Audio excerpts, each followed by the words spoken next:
Hello. It's working. Great. If everyone outside, we can start with the session.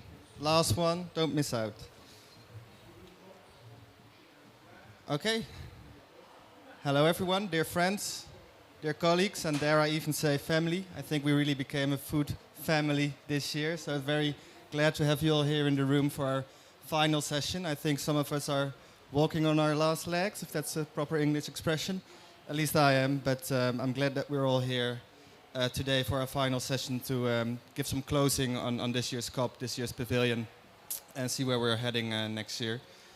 So today we have set up this, it's a fairly light touch, not too formal session actually, I think, that I will be co-moderating with my colleague and friend Katie McCushion from FOLU.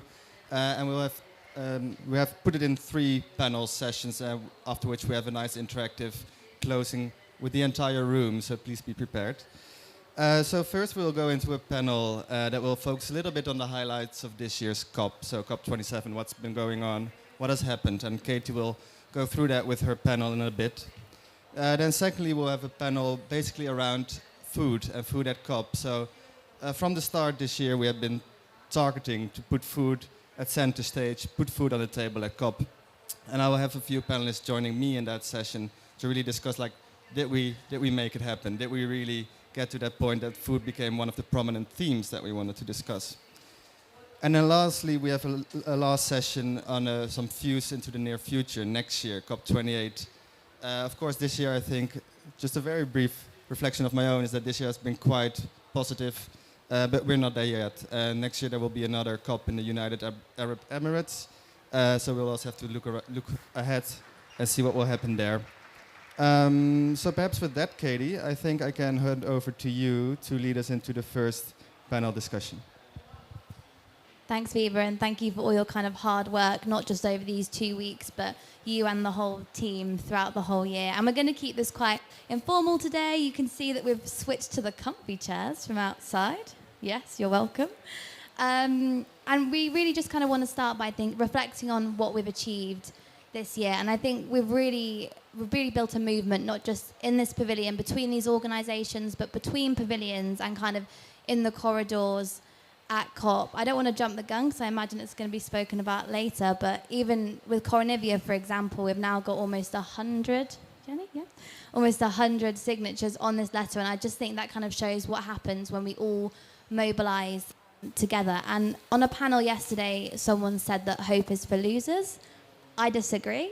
I think that we've had a lot of hope behind this, and that hope wasn't misguided. There was a lot of effort put behind it, but you need both of those things. And I think this is people's first COP. Hand up if it's your first COP. Yay! Wow, that's quite a lot. Hello? Thank you. I think we're used to this by this time. But yeah, I would love to kind of invite Madeleine and Bruce up to the stage to talk to our first panel, reflecting on the highlights from this COP. You can get closer. We've been very close the past 2 weeks.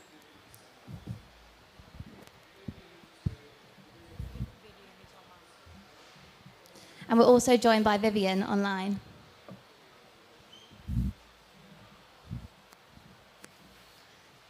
Hi, Vivian. Thanks for joining us. So, Madeleine, I'm going to come to you first to ask you what sticks in your mind as a highlight or marker of progress at this COP, and if you want to introduce yourself as well. Hi, Madeleine Schulte from Infram, one of the co-hosts of the Food Systems Pavilion. And I really had hoped that we would be sitting here now, celebrating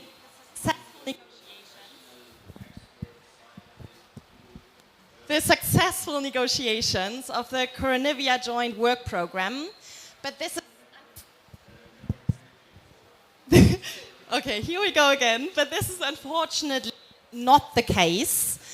Our approach of looking at food systems holistically is not really reflected in the final text of Coronivia. And this is so sad for the entire, you said family, food systems family to see, because we've pushing so hard for getting our approach integrated into the program. Yesterday, I read a very, well, good summary, let's say, on Twitter by a team member of the Alliance, Global Alliance for Improved Nutrition. And I would actually like to read it out, because I think it will resonate with many of you here in the room.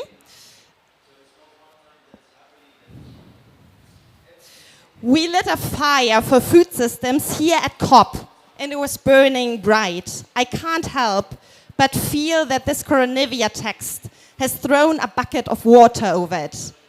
And I think this is quite true.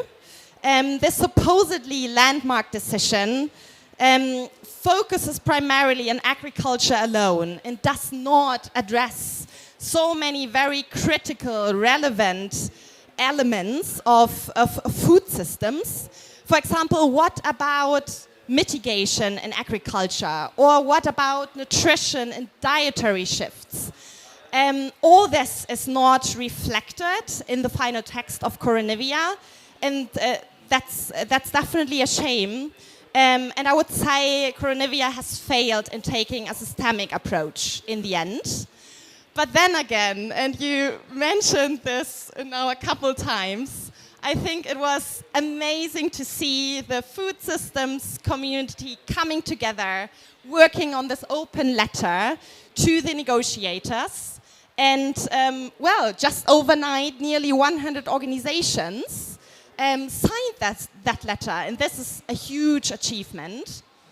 And maybe Coronivia aside, for a very last comment, I think it was a great achievement that so much space has been given to innovations and technologies in food systems, because I strongly believe that small changes here and there will not get us fast enough to the resilient, equitable food systems that we are all working for so hard and that we want so desperately and also need so desperately. So it was great to see innovators, entrepreneurs take the stage and speak about what they are doing to really transform food systems. So that was fabulous. I think in so many panels, innovators came to stage. And also on to just now praise our Food Systems Pavilion slightly on all the daily demo stages we had. And well, I think none of us wants to listen to additional panels. But once we've all digested the last 2 weeks, there are recordings of all our sessions available. Just saying. Thanks, Madeleine. I think it's important to reflect on kind of both sides, the kind of what we're disappointed with, but also the kind of the bigger picture as well. And that will lead us to when we talk later on today about what needs to be done next year. Vivian, building on what Madeleine said about kind of achievements, what were the top achievements from your perspective in terms of food and land use at this COP? Thank you very much. And I work with the Global Alliance for the Future of Food, and we are a strategic alliance of philanthropic foundations. I will piggyback on what Madeleine has said. It's unfortunate the Coronivia joint work on agriculture did not take a food systems approach. But I'll also add that I'm also excited about the collaboration that has come out of the work. For sure, food systems has been acknowledged by the climate community as being central to climate action because of the work that all of you have done, all of us have done together. More than 3 pavilions on food alone, and hearing the various approaches to solving the climate crisis through food systems was very exciting for me. One of the achievements is the acknowledgement that we need to bring in the people on the ground doing the work, the underrepresented groups. And that's something that, as an alliance, we helped to facilitate, bringing several farmers and also with other partners, bringing several farmers to the table. That in itself helped us as a community to hear the challenges on the ground, but also the solutions that some of them are pioneering. So for me, that was a huge achievement. Another fantastic achievement was a greater acknowledgement that we need to shift from the industrial model of agriculture, which we are currently doing, which is leading which is leading food systems to generate more than 33% of the greenhouse gas emissions. So that acknowledgement means we're changing our mindsets and we are planning for a future where we empower the smallholder farmers on the ground rather than consolidate the industrial agriculture. So that for me was an exciting thing. And finally, the increased engagement from philanthropy on food systems and the collaboration amongst them. There were several announcements that were done by philanthropic foundations together. There's a need to dig deeper into that, but the fact that you're having several foundations collaborate together, several partners come together for food systems, for me that's a huge success, and we should continue to build on that. With that said, with this achievement for the future, I think there's an opportunity for us to consolidate. As I said earlier, it was great that food systems was everywhere, but I do believe as we advance the food systems movement, there's room for more collaboration and more cohesion in both the pavilions, but also in the messages that we continue to communicate to the climate community. Over. Thank Thanks you. so much, Vivian. And I really want to pick up on the point on bringing farmers to COP and congratulate the World Farmers Organization for having brought over 100 farmers to this COP. And I hope that we can continue next year to, make that bigger, make it 200, make it 300, because that's a really, really critical voice that we need to make sure that we all celebrate and include. Bruce, I know that GFI set out with a very clear aim for this COP, and would love you to kind of share with the room what it was that you set out to achieve and how you think that went. Thank you very much, Katie, and thank you, Viva. And Climate, I don't think I'm glad you asked me a different question, because I don't think listening to Madeline and Vivian, I think you summed up the incredible work that Climate did to bring us all together and to work together to herd the cats of all of our organizations and come up with what I thought was just a spectacularly valuable, fascinating, collaborative, but also full spectrum presentation around food systems. I was just ended up incredibly impressed by what you managed to pull off, and I hope you're going to get a couple weeks of sleep, you and the other Climate organizers on the back end of it.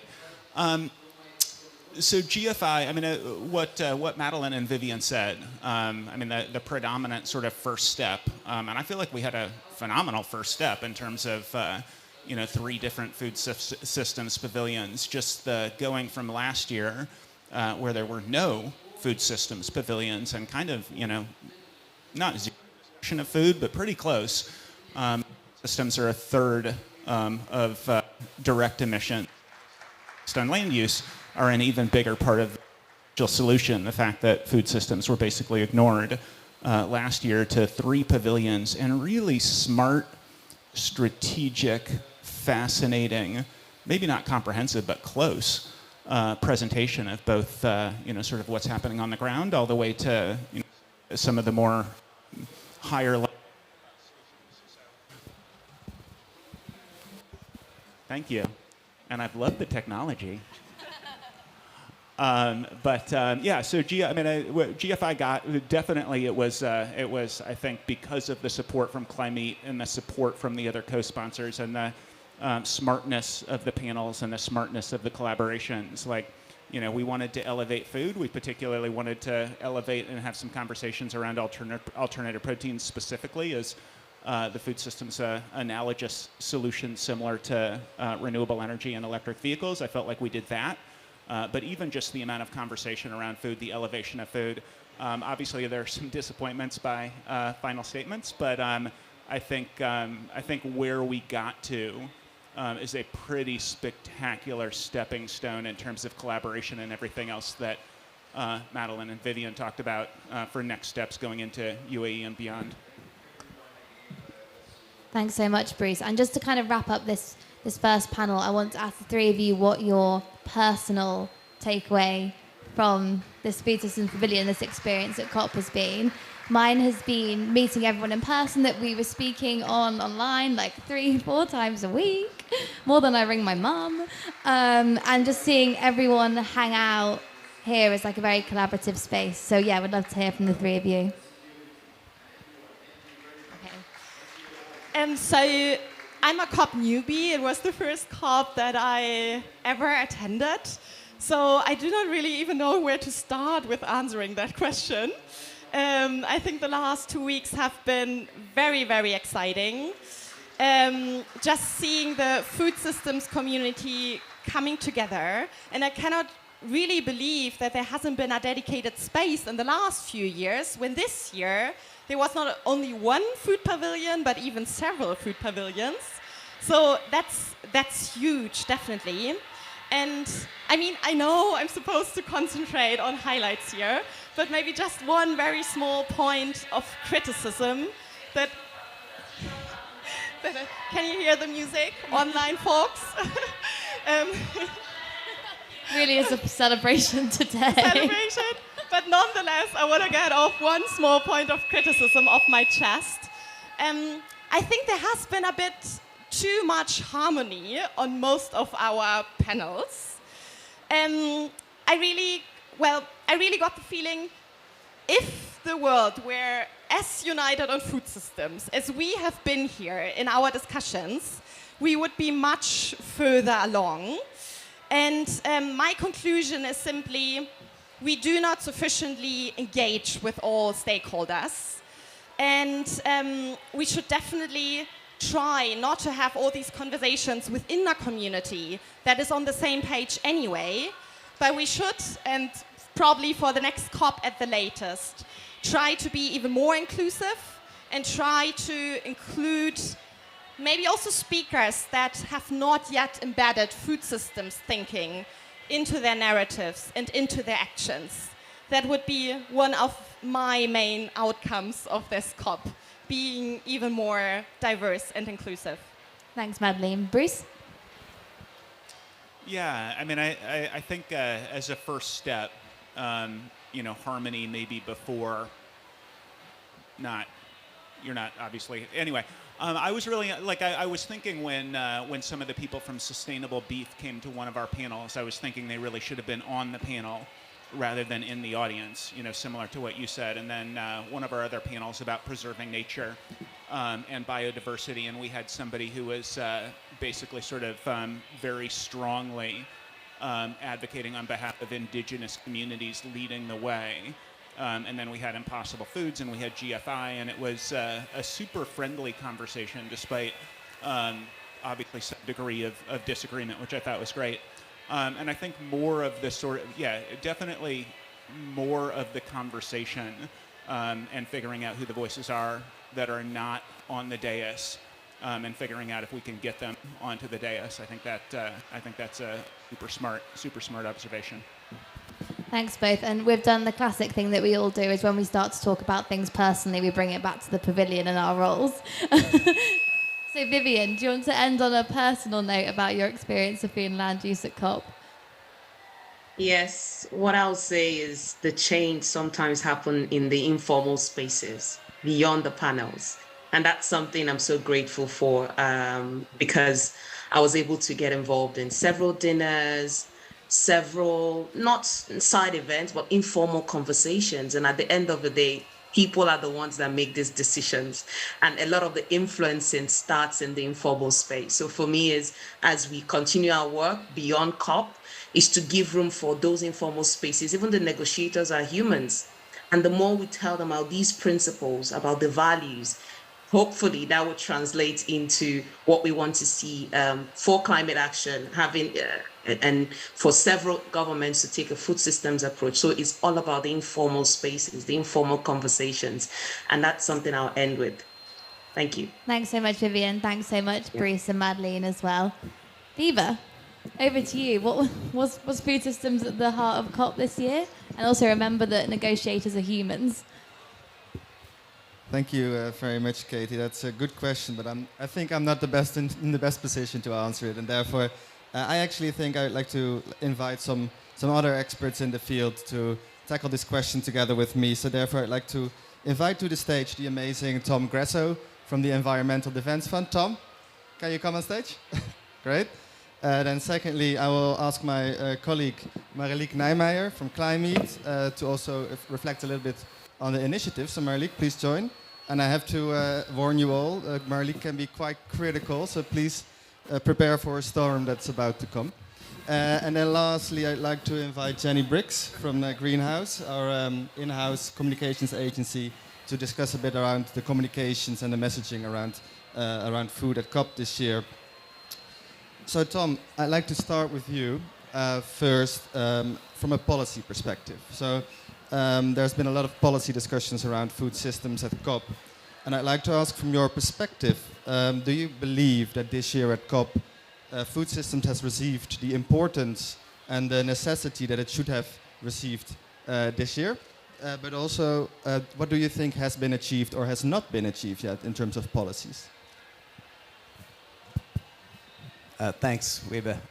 I think, first of all, I have to say a huge thank you to the Climate team. Wiebe, Mariliek, Vita, Leanne, and Danusha, I know is not here, but you guys have really done an amazing job pulling this off with all of us, so thank you very much. Yes. Really remarkable for an organization that's only a year old. It's just fascinating. So thank you, and we've been so honored to be a part of this. I think the metaphor of a family is a very good one. I'm going home to a week where we celebrate with family in the United States at Thanksgiving. And it's always an interesting time because families don't always agree on things, in politics, food, whatever, but we always get together. And I think what this is sort of that, exactly that. And we've worked really hard to come up with a program that works for everyone, and it's been great. In terms of the policies, so maybe it's because I've been doing this for a while and I don't want to sound like the old man, but I do think that if you think about where Core Nivea was a year ago and what we were thinking might happen, which is it might be over. So the old Monty Python, I'm not dead yet, came to mind, which is like, we're going to keep working on this, and that's incredibly important. Food systems will continue to be a priority, but it didn't make it into the text this time. But if you talk to other people this is my first COP, but I've worked in international stuff for a while, but if you talk to people about how progress is made at the COP, it takes a very long time. And it's not the only thing that we're doing, right? This is one part of our strategy to make sure that food is recognized both as something that needs to be considered in climate negotiations and climate discussions, but also in the way that governments and the industries make decisions that are going to be good for people and good for nature. So I'm heartened to see that we're going to continue the work. There's always disappointments, but I think in general we've made progress this year. And the fact that there's been so many food pavilions, I do think it would have been nice if we could have all been together. But I think in some ways a lot of us went to other pavilions and were on panels and discussions. The water pavilion is just across the virtual street here. That's another really important issue that I think we need to bring more into the food systems. I think many of us realize and know that over 70% of fresh water in the world is used for agriculture, and there are places around the world where we just can't afford to do that anymore. In fact, many, many places around the world. So we have a lot of work ahead of us, and I think working together we'll get there. Thank you. Great, thank you very much, Tom. And I also like to reiterate, right, we've perhaps all seen the first draft text this week where actually food systems did make it into it, and multiple times even so. And although it didn't end up in the final text, we know that they've been discussing about it. And we know that together with the other pavilions, with other people that are here at COP talking about food, at least we trigger them to address the issue. And that's, I think, a first amazing step that we made with all of us. You gave us too much credit, Tom, but I think all of us here, we did that. Then secondly, I'd like to go to Mariliek. So please prepare, be braced, because there will be something coming. And Mariliek, you have been involved with the initiatives this year a whole lot, especially with the FAST initiatives on food and agriculture. You've been working very closely with the Egyptian presidency this year of COP. And I'd like to ask, from your expertise and being in these inner circles a bit, what is your idea about the initiatives that have been launched around food this year? And do you think it gained the right traction, or does it receive the intended resources that we need to make sure that we bring food systems to the next level next year? Thank you, Vibe. I'm almost afraid to speak now. Make me sound like a monster. Yeah, so of course, I think first of all, the fact that there was different initiative launched around food. So the food and agriculture for sustainable transformation, the FAST initiative, and then the eye candy initiative around nutrition. The fact that that's been happening at COP, I think, is a very, very important sign that indeed food is an important part of the discussion. And also the whole agriculture day, I think what that did is it's also been a catalyzer for events around food and agriculture at all the other pavilions. So not just here, not just in the room from the presidency, but I think around the venue and especially around the pavilions, there have been several events focusing on agriculture, and I think that that is already very important because people are kind of forced to make that link as well. However, like we've been saying, we're coming here together as a family, as the food community at COP. And I think one thing is that we have to be careful that we're not just talking to the food community. We are a strong community, but we have to also be aware that we're not becoming an echo chamber, that we're not talking to the people that are already convinced of the importance of this, but that we really step out of that. So I think as a community, we also have to open up and we have to integrate this discussion with other sectors and other people around COP. So I think that's one thing. And I think the other thing is what we keep saying is that it's not about what we're talking about here, but it's about how we implement it. And we all know that that's the case, but we are all failing in doing that. And we're sitting here and we're talking about how can we go to COP28? What is the road to COP28? But I think that us as a community, we have to be careful about that phrasing. I don't think that we can keep talking about COP as some sort of a milestone or this endpoint or a goal in itself. I think we really have to be careful about that implementation part. And that means that we shouldn't talk about the road to COP, but we have to talk about the road after COP. So what's going to happen after this? And especially if we talk about these initiatives, what's really important is how they will be implemented. And so I think us as a community, we have to come together to focus on that. So rather than coming together again next year and talking about the importance of food, that is important. And we've done a great job at that. But we have to really, really come together to implement the promises that we make here, to implement the initiatives that we're all committing to. Because an initiative, it stands or falls with the implementation. And I think the presidency has done a good job at launching the initiatives around food, but it's up to us, the food community, to now come together to implement those.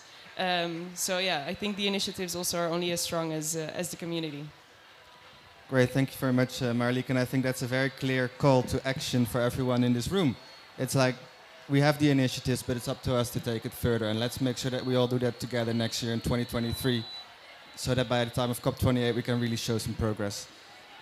Lastly, Jenny, I'd like to go to you. So Jenny, you're representing Greenhouse Communications for us today at COP and at the Pavilion. And we have a saying in climate, and I think Leanne, she's standing there, you very much agree with this, that if anything has happened but you haven't communicated on it, it didn't really happen because people don't really know about it. So that's very important that you are here, that you've been with us for 2 full weeks together with your colleague Sunita, I think she's there as well, to really make sure that everything that has happened at the Pavilion, at COP, all that's at food has been pushed to the wider community, to the global community, and put on the plates of everyone around the world to know what's happening. So from your perspective, Jenny, the overall narrative on climate change and food systems, do you think that we've been able to communicate the importance of food systems at COP? And what do you think is a key challenge that we still need to address in terms of communications to make sure that it's more prevalent next year? Thank you. I think as a communications agency, we've been working with the whole food systems community for, I think, something like 7 months in the run-up, and building consensus on messaging, informing programming, really getting to grips with the news announcements, the spokespeople that we have on offer has been a really big piece of work, and we've been so impressed by the consensus we've managed to build and the collaborative nature of the Food Systems Pavilion. So it's been a pleasure to support your work and to try and get food on the agenda. I think it's a stretch to say that food's at the heart of this COP. I know that we've generated some media articles which have stated that. There have been some great headlines, but I think that we still have a long way to go. What we have seen is some huge successes. We've seen lots of farmers represented across different news articles and broadcast interviews. And for me and Sunita on the ground at COP, it's been such a pleasure to make sure that Kushbu from Mauritius, Christine from Uganda, these smallholder farmers who are really putting the work in to make our food systems more resilient and more equitable on the ground, to make sure their voice is heard in these big public forums. So that's been a big part of our work. The Coronivia agreement and the open letter that we helped support has been such a piece of work, and we've been so delighted to see that we stretched outside of the Food Systems Pavilion. We invited so many different organisations, the other Food for Climate Pavilion, and everyone to really collaborate and to sign that open letter and to push for more ambition and more action. And the scale and the speed that we managed to sign those signatures up has been incredible. We're at 100, I think, this morning, or I might be pushing it. I think it's around 97. We've been keeping an eye on those logos very closely. And we're releasing some statements today just in response to the Coronivia agreement, which, although hasn't provided what we needed, it's a start. And I think there are ambitions to make sure that that community of support builds on that following. So lots to come there. I think from our perspective, moving forward and looking ahead and starting the work from Monday, as Marilik was hinting at there, it's about how we can really push food as part of this wider climate discussion and maybe bury into the nexus of food, water, nature, and how we can form bigger collaborations across COP and as a community to address the challenges that we all face and make sure that food isn't just included as an addition in media articles. It's actually looked at from a full systems approach, and that we're really profiling and platforming the producers at the heart of that story. So I think there's lots to build on. I think we've made some big successes, and we're really pleased to see our action on food #trending. Please keep sharing too. And to see the number of articles generated, but lots more to do, and I think collaborations can continue into the future. Great. Thank you very much, Jenny. And I'd like to follow up on that with one key question as well, because you mentioned, Jenny, food hasn't necessarily been at the center stage at COP yet, so we need to make changes. And in order to do so, I think we have to focus also on our hashtag, Action on Food. So I'd like to ask each of you a very quick statement with your respective topics, so for communications, initiatives, policies. In one sentence, Jenny. Jenny, yeah, are you ready? Okay. Can you give me a statement? Food was or was not at COP, at the center stage at COP this year because? Go. That's quite a big statement to go for. Give me a moment. Because, I don't know. I think food was a critical part of COP, more to come. Fantastic. Wink. Thank you. Marilik, same challenge. I hope you have time to prepare a little bit. Food was or was not center stage at COP for the initiatives? Because?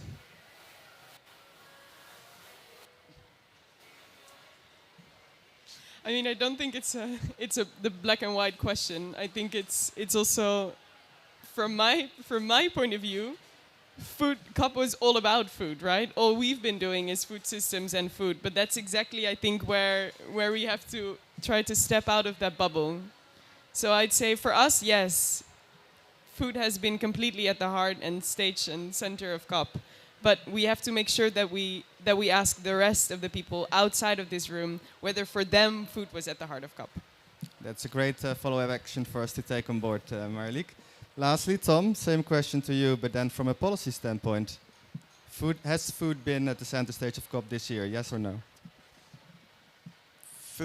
Food policy innovation starts on the ground and will come to COP when we bring it to COP. Thank you. Great. Please, a round of applause for our three panelists. answering all the tough questions on the role of food at COP. And with that, I'd like to hand over to the next panel that Katie will lead for us. Katie. Thanks, Biba. So this panel is basically about creating more work for ourselves, which I know no one wants to think about, but we're really going to reflect on the points that were raised here. How can we move to implementation more? How can we reach out of the pavilion? And how can we make sure that we have the conversations from next week and the next month? We don't just wait until November or October next year to start having these critical conversations. I would love to bring up Morgan from Foley onto the screen, Vanessa, if they're both online, and then invite Andre and Andrew to join us on stage. Lovely. So, Morgan, hi. I'm going to come to you first. Last year, as FOLU, we had like 2 events at COP26, and then it spiraled into this. What needs to happen, not just from FOLU, but in the whole food systems community to address some of these challenges, and what do we need to do differently? Thanks, Katie, and it's a pleasure to see you all in the room on your last meet on the last day of COP. Like, round of applause for you guys for still standing. I kind of wanted to start with some reflections, and I think I mentioned this a few weeks ago, but before the Paris Agreement, or even not that long ago, corporations weren't even part of the conversation at COP, right? It was like all delivered by governments, and it was a relatively recent innovation that we kind of all opened our eyes and were like, oh wait, corporates are part of the problem and therefore are part of the solution. So we need to be inclusive of non-state actors within this COP process, within the UNFCCC process. And it was the same with nature. COP has been focused on emissions for decades and decades. And it was only last year at COP26 where forests were included really for the first time as part of the solution as to how we can achieve our 1.5 degrees. So to go from nature to food systems in a matter of a year, I think is an insane amount of progress. And we've really accelerated the transformation as a result of that. But clearly, it's not enough, and we need to now go further. And I think the pathway to COP28 with the support of the UAE is putting us in a really, really good position. You sort of said, what do we do differently? I think we need to do more, but be smarter, more clever, and a little bit more coordinated and organized. So sort of 3 takeaways that I've had for this. We've spent a long time, certainly some organizations such as FOLU and others, talking about global solutions. We know we need to address food loss and waste. We know we need to scale productive and regenerative agriculture. We know we need to deal with a reduction of methane emissions. But what does that mean in context? What does that mean for Ethiopia? What does that mean for Colombia? What does that mean for Madhya Pradesh in India? We need to be much, much better at articulating simply and clearly the local innovations or interventions that need to be made so that we can start to deliver on our objectives. Right now, when governments come to civil society writ large and say, but what do? We are not yet able to articulate in 2 sentences, this is what needs to happen.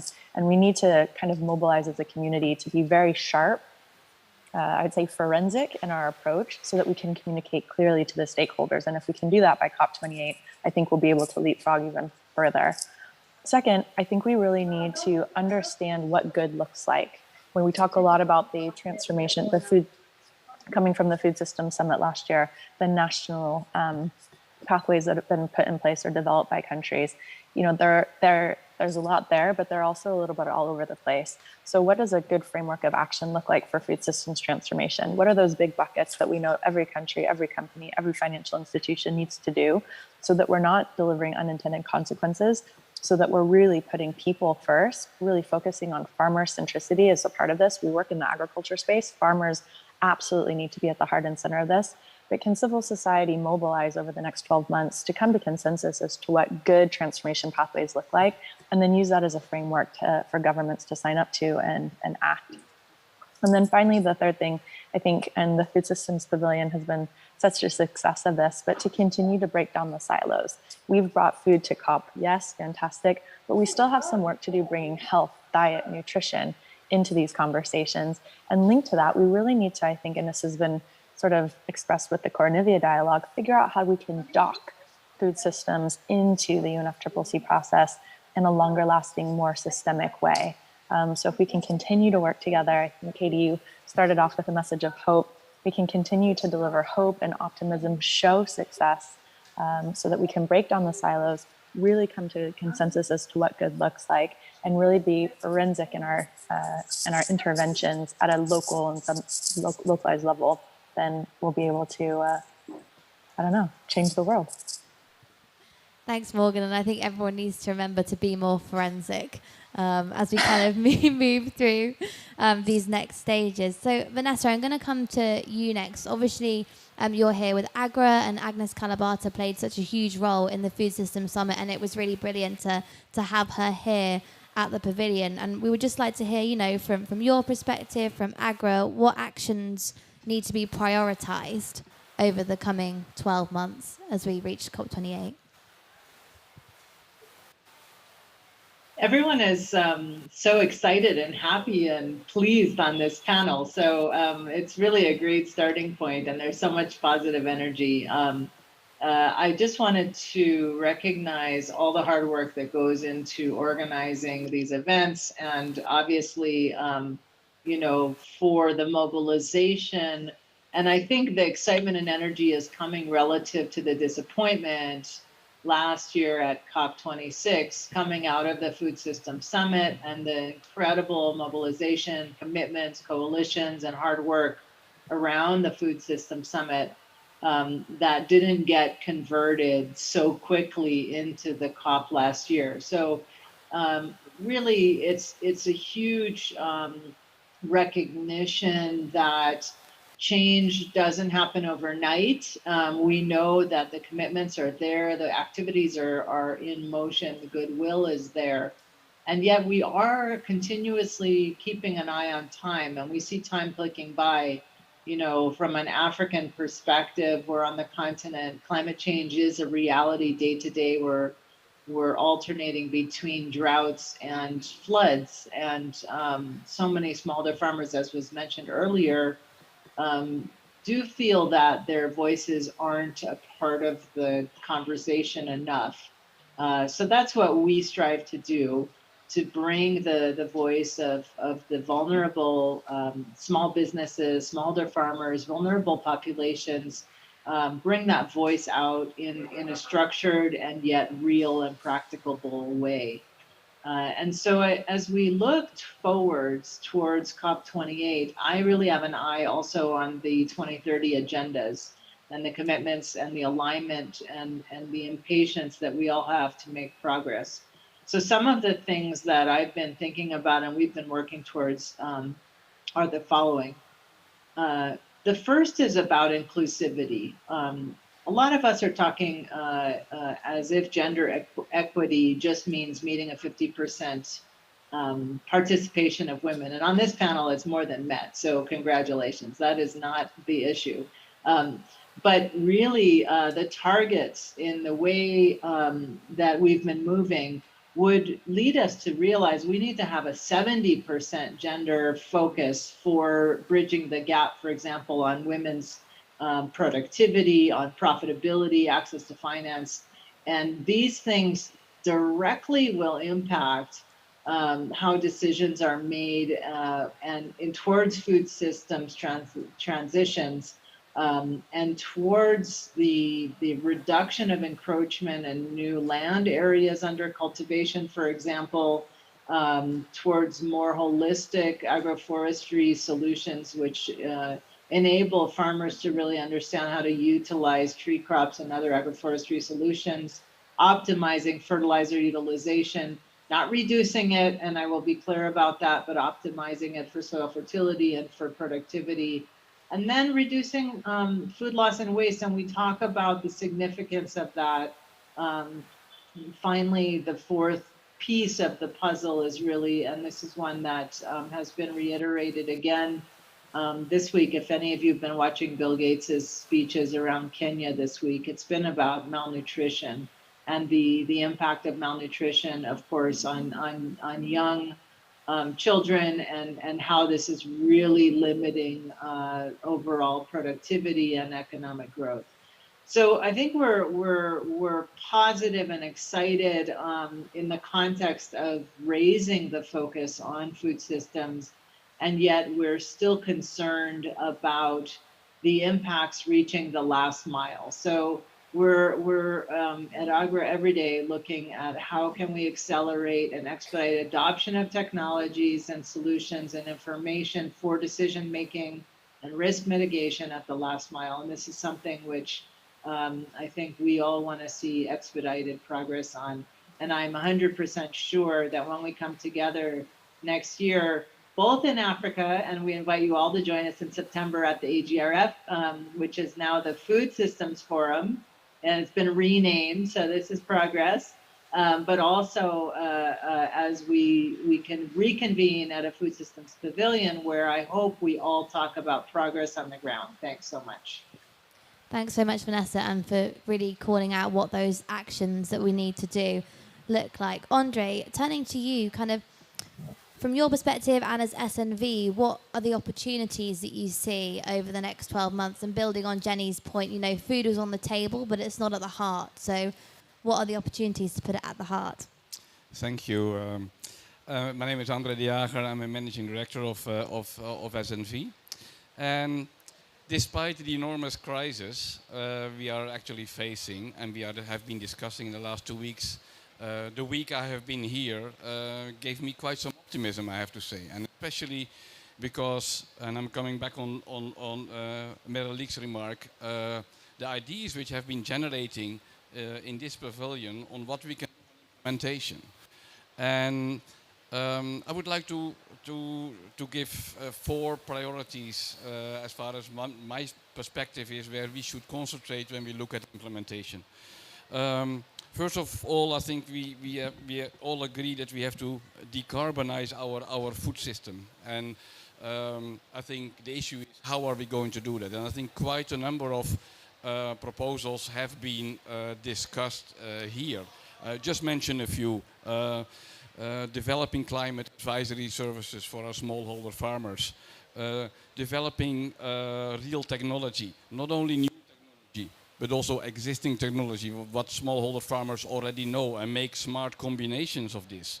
There is already a lot out which can be implemented, and we have to scale it up. I also want to specifically mention pastoralism and rangeland restoration, because that's quite a large part of, especially in Africa, some part of Asia, which can play an important role in the livelihoods and also in need to adjust in climate adaptation. Some of you have mentioned that we have to breaking silos, and I'm also very happy that we see that has happened. And for instance, we also have been really advocating that we have to use clean energy into food systems. So, for instance, in smallholder farmers' value chains, clean energy solutions can really contribute to reduce food waste. Second point is that we have to have good plans, and we need financing for developing resilient farming systems, food systems rather. And I think we have seen various number of examples where we do origination. So to make good ideas, make small ideas, originate them to make them bankable for larger scale financing so that we can scale. There is a lot of risk involved if you are changing a system. So that means you have to do de-risking. We have to focus on insurance. We have to focus on insurance. Third point, we have to move away from projects to systems transformation. I think we are all, many of us are implementers. We work within projects. I think it is our responsibility to try to break that silos. Not seeing projects as an end result, but use projects for systems transformation. And that means that we have to build coalitions. And I think the pavilion has actually shown that we have started building that coalitions. We, as SNV or any of the other organizations here alone, can do it alone. We need those coalitions. And they have to be unusual coalitions from time to time. If you want to make change, you need voice. And we need voice from the actors. We need voice from the smallholder farmers. We need voice from the small and medium enterprises. We also need small voice from the policymakers. But we don't have to wait for the policymakers. The voice can come from bottom up. I'm very happy to see that at this COP there was quite an active engagement of youth.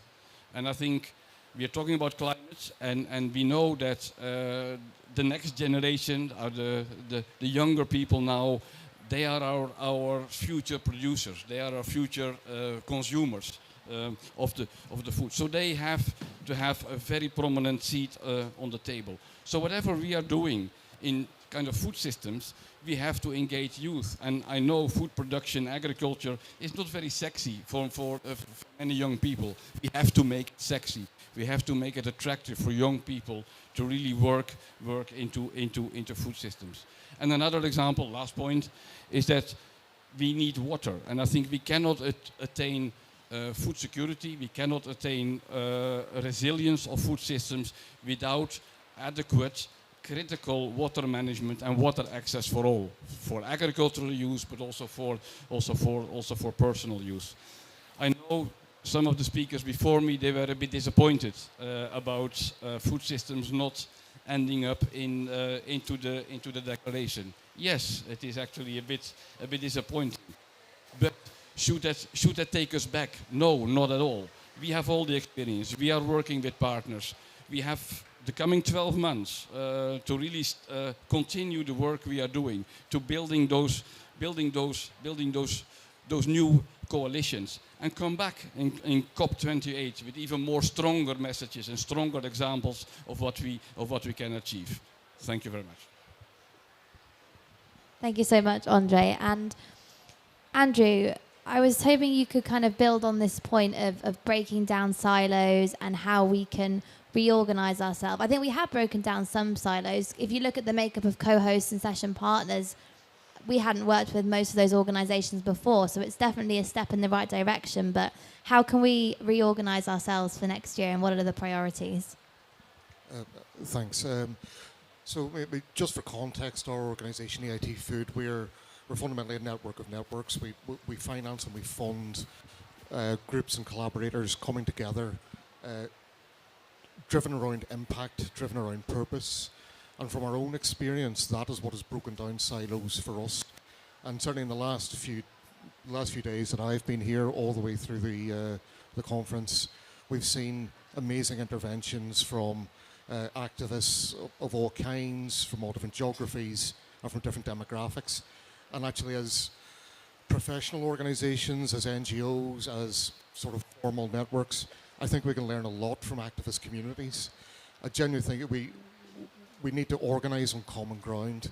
We need to find those spaces in our pathways where we support each other, and we need to find the spaces where we can allow each other to lead and help each other to lead. And we also need to commit to action on short-term goals that build towards long-term impact. We just have that change takes a long time. The building blocks of change don't, and we should be impatient, and we should be clear about what are the incremental changes that build to the bigger picture that we want to see. Policy and strategy, they're meaningless without action, and there's no more urgent issue than food for any of us. Governments take decisions around food systems and the environment, maybe once a term, once a decade. Corporates, maybe 1 to 3 years. Producers, farmers make decisions every single day. As consumers, we make decisions 3 times a day, which drive these issues. And we need we need to bring those voices to the table. We've seen a lot of producers and farmers here as activists. We need them to be here as equals, as problem owners, because we will not see change delivered without coming up with solutions, workable, practical solutions that both producers and consumers can adopt, but also want to adopt. So we need much more focus on the outcomes that we're going for, the impact that we want to get when we bring ourselves together. It's not just about the inputs, it's not bringing to the table today, it's what happens as a result of us coming together. And that focus on impact certainly has been transformative for us, and I would recommend it to anyone.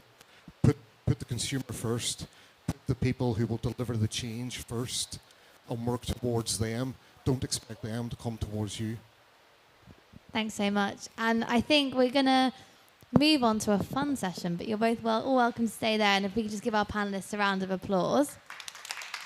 I'd also like to thank our FOLU colleague, Christina Rombitis Del Rio, who organised this session and was also doing a lot of work behind the scenes on the policy and programming working group for the pavilion. We're now going to go into a popcorn session, which I hadn't heard about until this week. If you haven't done one before, you basically, we're going to start off with a question, and then the first thing that pops into your mind, pop your hand up, the microphone will come over to you, and we're just going to spark a conversation for 10 minutes or so in this room, aren't we? Yeah? Okay.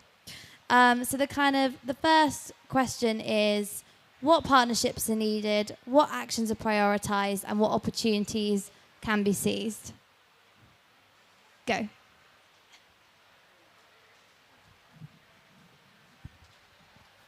I think regenerative agriculture has been on everyone's lips, and certainly from our work in our network, if we can get that moving, get that cracked, but do it with the farmers, producers, engage with indigenous knowledge. Like, so much there's probably more forgotten than we'll ever know, and we need to reverse that, and we need to bring different people to the table to make regenerative agriculture possible in a meaningful way.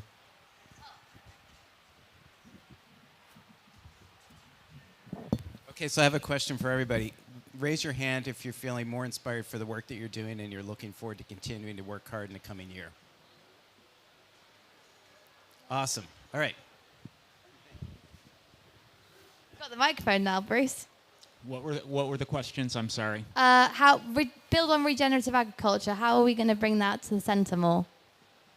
I think continuing the deeply honest conversations, dialogue, making sure that we actually have dissenting views on the dais and having deep conversations. So some of the things that we were talking about earlier. I think we have to talk to the big agricultural food industry. They are determining quite a lot of what we are eating and on how we are producing. They are here, but I think we have to have a much more confrontational discussion with the food industry, with the fertilizer industry, for instance. They play a role. We cannot just fight with them. We have to collaborate with them, but we also have to convince them that they have to change and that they have to make changes fast.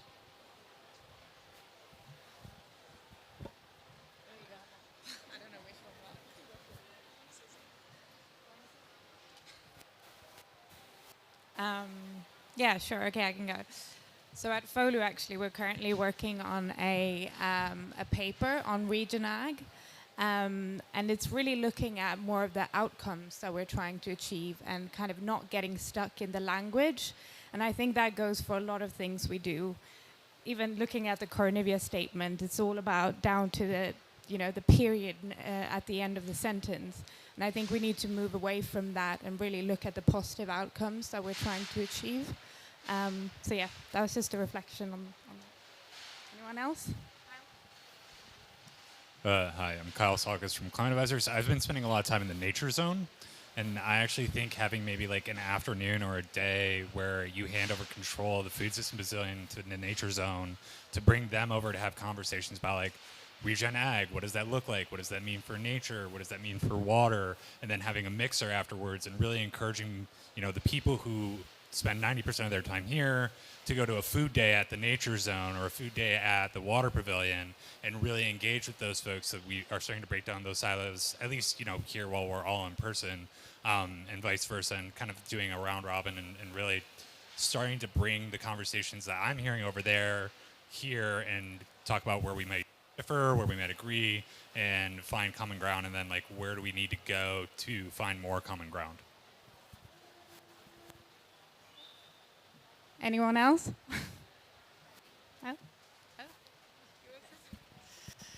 Well, yeah, I totally agree that we should be looking at industrial farming practices, speaking with those stakeholders as well, at regenerative agricultural producers, but then also again with looking at new farming practices. And there are plenty of new farming practices out there. Obviously, me representing Infarm, a vertical farming company. I mean, that's an idea that will further develop in the upcoming years, and also cultivated meat, insect farming. There's so many great ideas and approaches out there that just need a bit of support to get off the ground, to be scaled and promoted in so many different ways. And financing, obviously, one of the most important things here. Who's next? How about one of us in the virtual room?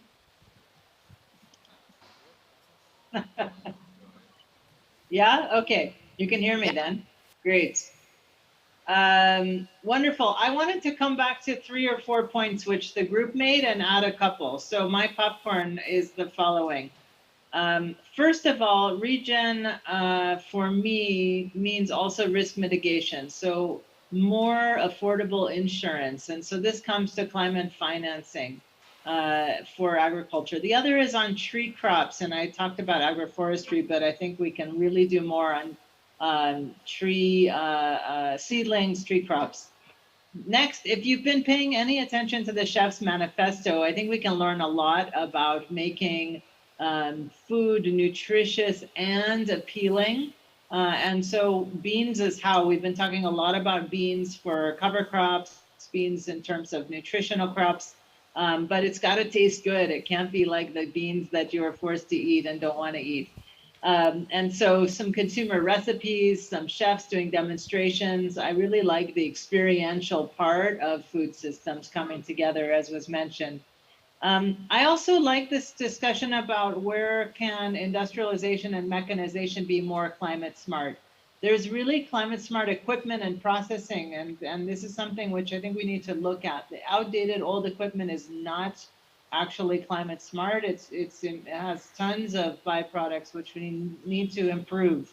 And so we should really be working with the equipment industry, mechanization industry on the industrialization of climate smart food and of course agriculture. So finally, I want to talk about youth because really many of us will be old and gray by the time climate change has really settled in. And so how are we bringing a committed and activist and well-funded climate smart and food systems oriented youth? Over. Thanks so much, Vanessa. Has anyone got any more pops? Okay, I think we're out of pops. It's been a long 2 weeks. Thanks for trying, everyone. I just want to say thank you for such constructive dialogue, engagement, and attention, not just now, but over the past few months. Well, more than a few months. And to thank everyone and to pass over to Viva to close. Yes, thank you very much, Katie. Thank you very much to the panelists. Thank you very much to the audience to be here. Now we're going, even the microphones are tired, I guess. Running into the final remarks, a session that I actually dreaded a little bit, to be honest. Some of us have started working on this pavilion a long time ago. Actually, Madeline and Kate from Infarm. I checked it in our calendars in Outlook, and we started our first meeting on the 31st of January this year, and now we come to a close. And of course, we couldn't have done this by ourselves. We have worked with a huge range of partners to make this happen.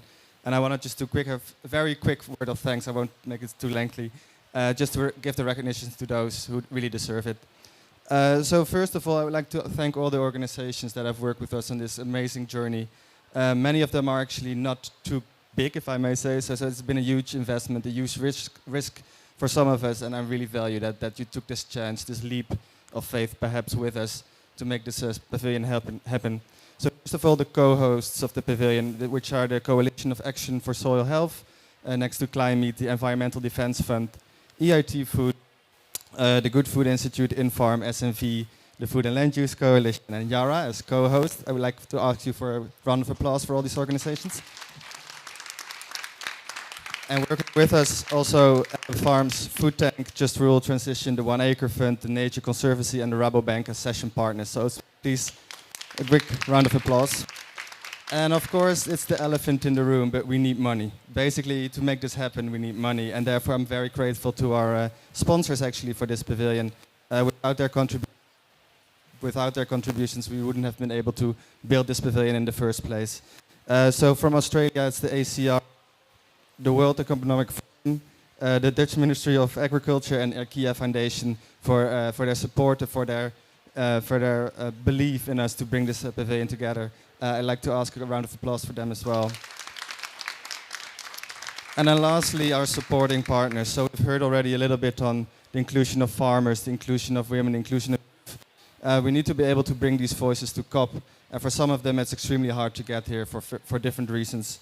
Therefore, we invited a few of these organizations to join us, and we didn't charge them anything, but just because we believe that their messages are crucial. So from a youth perspective, we invited the EAS network, but also Food Forum, Youngo, and YPart to really bring those voices of the youth to the pavilion. And we've developed a youth day with them actually this week to make their voices heard in food systems transformation. And then lastly, also the World Farmers Organization, who have been here with a large delegation throughout the 2 weeks to really make sure that we have the voices of the farmers here. Please a round of applause to them as well. And then lastly, and I want to stand up for this because I want to give some personal words of thanks for all those that have made it happen and really pulled the car for many months. So first of all, Madeline and Kate Cook from Infarm. Kate is not here anymore. I think she left. But Kate has been pulling the card on the communications working group for so many months, which was really crucial. So thank you very much to both of you for taking that on. Then, yeah, please, yes, please, applause. Then Katie from the Food and Land Use Coalition and her colleague Christina. Unfortunately, Christina had to head home in the first week because of illness, but they have been leading the programming and policy work group for months, and it hasn't been easy. There have been many struggles, I realize. But they've been pulling the cart and they have done so very well. So please, a round of applause for them as well. Once more, going to the communications, Jenny, Sunita, you've done amazing work in communications and get our messages to the global stage. So thank you very much for making that happen. And of course, there are many people on stage. We can see our faces, but there are also those who are not on the stage and who have worked effortlessly. Wow. to make this happen. And I also want to give a very big word of thanks to all the support staff that we have here. So in the booth, Adam, Jaden, Kareem as well for the voice and for the technology. We have our host Kinda, who has been here for 2 weeks, all day, every day, helping out. The coffee guys making this coffee corner the best coffee corner in COP. But then also, of course, our cleaners to make it all look spotless. Thank you for all your work and for being here. And I think we have to wrap up. The microphone is stopping as well. But there's one individual. Nadia, don't be impatient. I'm getting there. Okay? So there's one individual that I really want to thank personally. Vita, can you please come with me? Vita, this is the Wonder Woman. She is the backbone of this pavilion.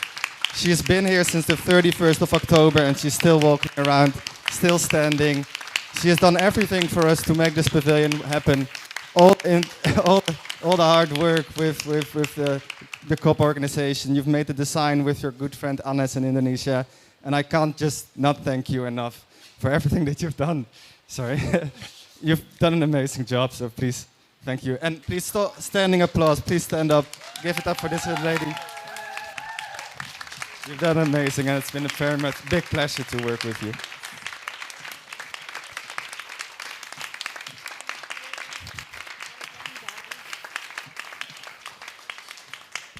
So I think that's it. Those are the last words. Made it happen together, and I want to thank everyone in this room from the bottom of my heart. Let's continue working, and let's have a celebration to make it known that Food Systems is here, and Food Systems will be there next year as well. Thank you. Thank you all very much.